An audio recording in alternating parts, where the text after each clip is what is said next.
Magandang gabi at welcome sa Sine Totoo.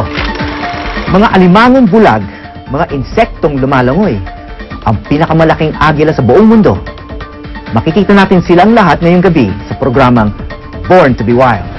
Meron pang natutuklasan ng programa ng mga hayop na hindi pa nabibigyan ng pangalan ng mga siyentipiko. Isang katibayan, napakaraming uri ng hayop sa ating bayan.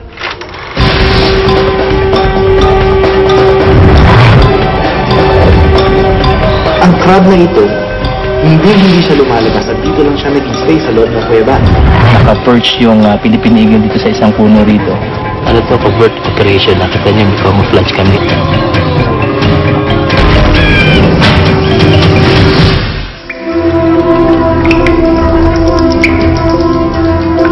Ang kanilang mundo'y walang umaga,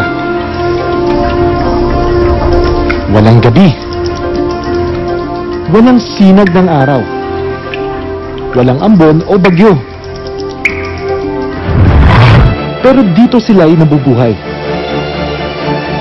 Samahan niyo akong matuklasan ng mundo sa kailaliman ng lupa.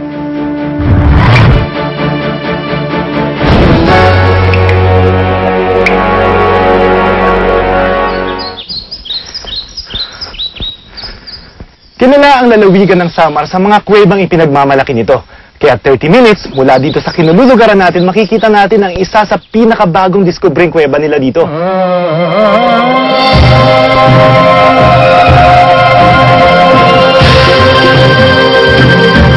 Dito rin sa Samar kasi matatagpuan ang pinakamalaking cave system sa buong Southeast Asia, ang Calbiga Caves.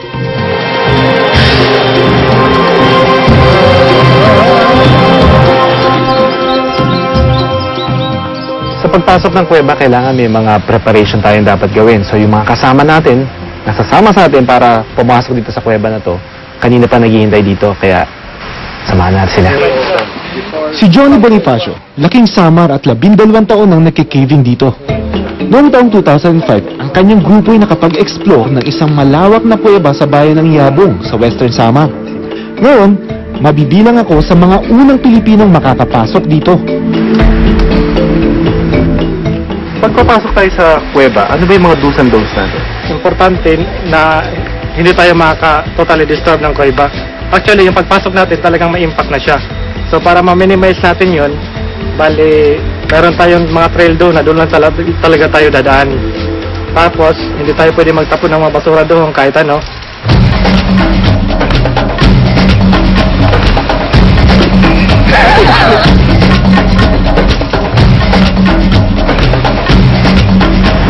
Okay, so ngayon, suotan natin yung ating gears. Meron na tayong lamp, ilaw, lahat. Ready na tayo para pumasok sa kuweba. Tara na.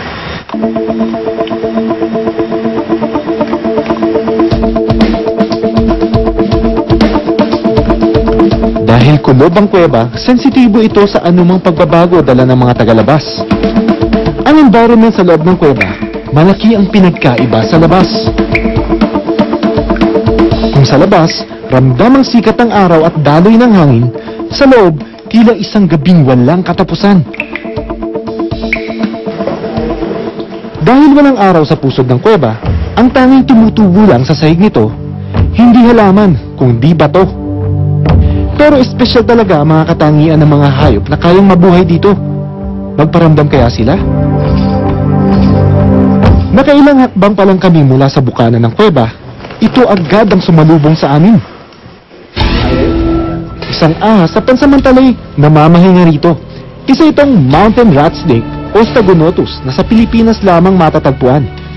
Yung mga ahas, they're cold-blooded creatures. Ibig sabihin, yung body temperature nila nakadepende kung anong environment nila. Ang isang to, mukhang bagong kain. So, ibig sabihin, yung katawan niya undergoing sa metabolism, mataas ang temperature. Ang gagawin nila, para ibaba ito, pupunta sila sa mga cracks and crevices, sa mga shady areas. Pero ang isang ito, mas pinili niyang dun siya sa malamig na lugar, sa loob ng tubig. Maraming mga ahas na pansamantalang pumapasok sa kuweba, pero lumalabas naman para maghanap ng pagkain. Kapag nag-spelunking tayo or caving, malaki ang tsansa na makakita tayo ng wildlife sa loob ng mga kuweba. Importante, huwag natin silang istorbohin at hayaan na lang sa kanilang mananahimik.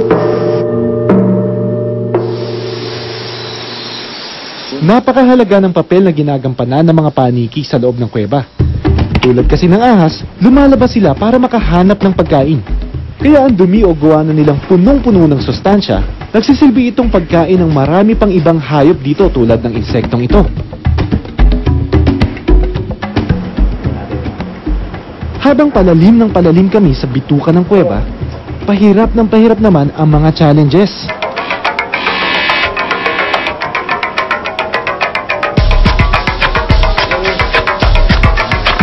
Alright!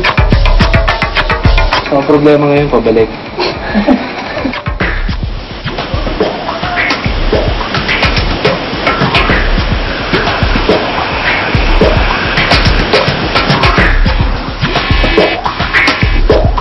Sa tubig din naman, nakitang gumagapang ang isang ito.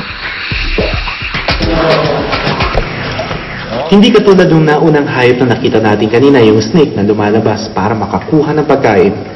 Ang crab na ito, hindi siya lumalabas at dito lang siya nag-stay sa loob ng kuweba. Kaya ang adaptation niya, yung environmental adaptation, wala na siyang mata dahil walang araw na nakakapasok sa loob ng kuweba at wala na rin siyang pigment sa kanyang katawan. Itong puting alimango, masasabing isang totoong troglodyte o hayop na sa kuweba lamang nabubuhay. Kung lulusong siya sa dagat, baka ikamatay niya dahil hindi na angkop ang kanyang katawan sa mga kondisyon sa labas. Dito rin sa looban ng kuweba, matatagpuan ang mga pambihirang uri ng hayop. Katulad nitong cave cricket. Mas mahaba sa usual na antena ng isang cricket ang makikita natin. At kung mapapansin natin, mas light yung color niya. Wala siya masyadong pigmentation sa katawan na panglaban sa araw dahil hindi naman niya kailangan ng mga bagay nito. So dahil rare finding nga ito at hindi natin alam kung ibang species pa ito o ibang adaptation, kukuhanin natin ng pictures para mapakita natin sa mga eksperto.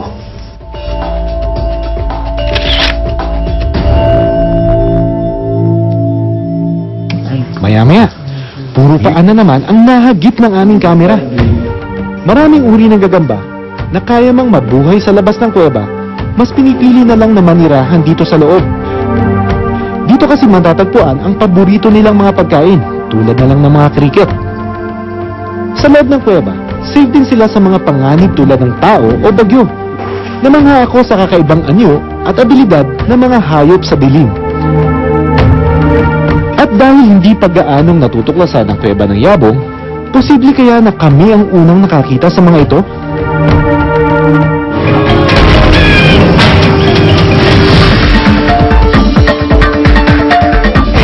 Ang gagambang ito, akalain mong kayang lumunok ng ibon o paniki?